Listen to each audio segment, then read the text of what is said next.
नाजरीन, यमन पर अमरीकी और बरतानवी हमलों के बावजूद हौसियों के हमले पस्त नहीं हुए। यमनी हौसियों ने अमरीकी और बरतानवी हमलों के जवाब में मजीद 2 अमरीकी तजारती बहरी जहाज़ों को बैलिस्टिक मिसाइलों से निशाना बना दिया। हौसियों ने अमरीकी महकमा दिफा और खारजा के लिए सामान ले जाने वाले 2 अमरीकी परचम बरदार बहरी जहाज़ों पर हमले किए। अमरीकी हुकाम ने दावा किया है कि उन्होंने हौसियों के हमले को नाकाम बना दिया, जबकि हौसियों का दावा यह है कि हमलों में अमरीकी बहरी जहाज़ों को शदीद नुकसान पहुंचा है। डेनमार्क की जहाज़ना कंपनी मार्क्स ने अपने एक बयान में हमलों की जद में आने वाले अपने 2 जहाज़ों की शनाख्त अमरीकी परचम बरदार कंटेनर मार्क्स डेट्राइट और मार्क्स चैपस्टिक के तौर पर की है।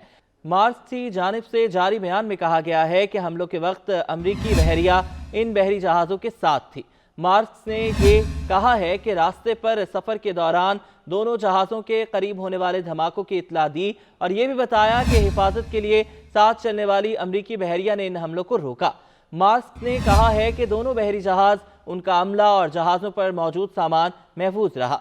अमरीकी बहरिया ने दोनों जहाज़ों का रुख मोड़ दिया है और वो उन्हें खलीज अदन की तरफ ले जा रही है।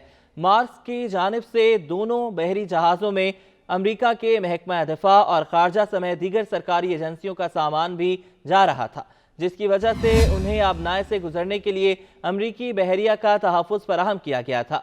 कंपनी ने कहा है कि इन बहरी जहाज़ों को मार्क्स लाइन्स चलाती है, जो मार्क्स की एक अमरीकी ज़ेली कंपनी है। कंपनी ने बताया कि वो अगले ऐलान तक इस इलाके में अपना सफ़र मुअत्तल कर रही है। अमरीकी फ़ौज के सेंट्रल कमांड ने अपने एक ऑनलाइन बयान में हौसियों को इस हमले का जिम्मेदार ठहराते हुए कहा कि उन्होंने जहाज़ों को तबाह करने वाले 3 बैलिस्टिक मिसाइल फायर किए थे। बयान में कहा गया है कि एक मिसाइल समंदर में गिरा, जबकि दीगर 2 मिसाइलों को अमरीकी फ़ौज ने मार गिराया। यमनी हौसियों ने इसराइल की हमास के खिलाफ जंग के रद्द-ए-अमल में नवंबर से बहरी जहाज़ों पर हमले शुरू किए थे। नवंबर के बाद से हौसी बागियों ने ये कहते हुए मुतादिद बार बहीर-ए-अहमर में बहरी जहाज़ों को निशाना बनाया है कि वो हमास के खिलाफ गजा में इसराइल की जारहियत का बदला ले रहे हैं, लेकिन उन्होंने अक्सर ऐसे बहरी जहाज़ों को हदफ बनाया है जिनका इसराइल से कोई वाज़ेह ताल्लुक नहीं है।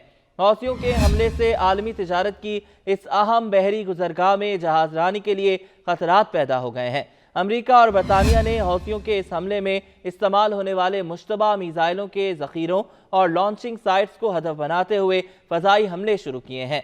बागियों ने कहा है कि वो अमरीकी और बरतानवी जहाज़ों को भी निशाना बनाएंगे। कतर ने कहा है कि हौसियों के हमलों से इस माया कुदरती गैस की तरसील मुतासिर हुई है और खलीज उदन और बहीर-ए-अहमर से भेजा जाने वाला इसका तिजारती सामान मंजिल मकसूद पर ताख़ीर से पहुंचा है। कतर के किसी बहरी जहाज़ पर अभी तक कोई हमला नहीं हुआ और इसके सरकारी मिल्कियत वाली तवानाई की कंपनी के एक बयान में कहा गया है कि इसकी पैदावार बिला किसी ताअत्तुल के जारी है। वो अपने सार्फिन को LNG की काबिल एतमाद फराहमी यकीनी बनाने के लिए पुरअज़्म है। कतर ने हमास और इसराइल के इस तनाज़े में दोनों फरीकैन के दरमियान एक अहम सालिस के तौर पर काम किया है। कतर एनर्जी के बयान में कहा गया है कि बहीर-ए-अहमर के इलाके की सूरत-ए-हाल की वजह से इसके सामान भेजने के कुछ शेड्यूल मुतासर हो सकते हैं, क्योंकि उन्हें मुतबादिल रास्ते इख्तियार करने पड़ रहे हैं।